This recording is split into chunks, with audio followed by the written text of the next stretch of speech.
السلام عليك يا أبا عبد الله، السلام عليك يا ابن رسول الله، السلام عليك يا خيرة الله وابن خيرته، السلام عليك يا ابن أمير المؤمنين وابن سيد الوصيين،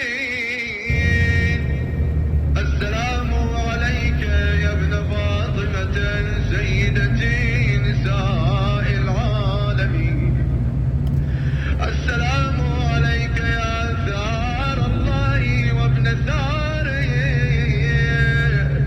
والوتر الموجود، السلام عليك وعلى الأرواح التي حلت بفنائك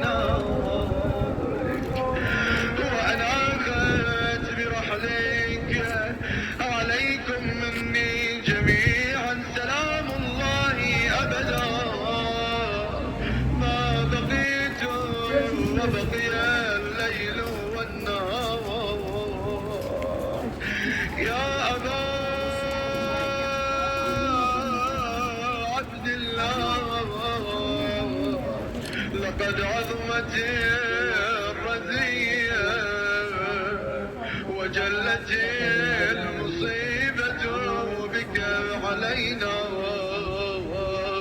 وعلى جميع أهل الإسلام، وجلت وعظمت مصيبتك في السماوات على جميع أهل السماوات. فلعن الله أمة أسست أساس الظلم والجور عليكم أهل البيت، ولعن الله أمة دفعتكم عن مقامكم وأزالتكم عن مراتبكم التي رتبكم الله فيها، ولعن الله أمة قتلتكم، ولعن الله الممهدين لهم بالتمكين من قتالكم. برئت إلى الله وإليكم منهم ومن أشياعهم وأتباعهم وأوليائهم. يا أبا عبد الله، إني سلم لمن سالمكم وحرب لمن حاربكم وولي لمن والاكم وعدو لمن عاداكم إلى يوم القيامة.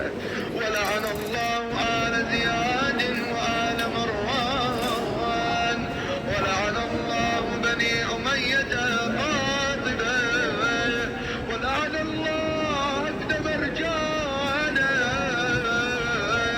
ولعن الله عمر بن السعد، ولعن الله شمرا، ولعن الله أمة أسرجت وألجمت وتنفذت وتهيأت لقتالك.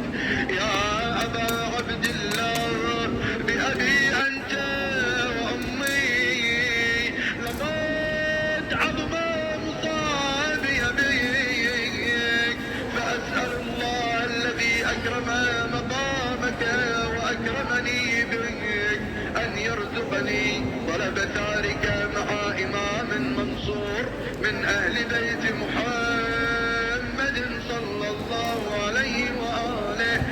اللهم اجعلني عندك وجيها بالحسين في الدنيا والآخرة.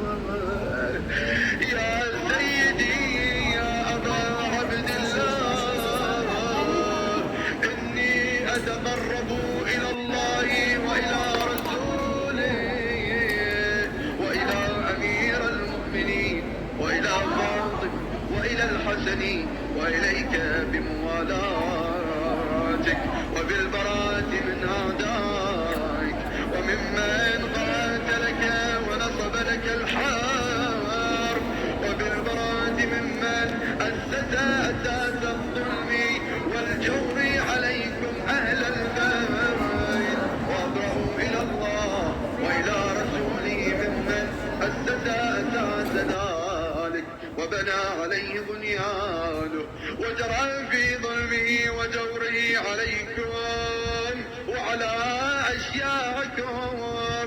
برئت إلى الله وإليكم منهم وأتقرب إلى الله ثم إليكم بموالاتكم وموالاة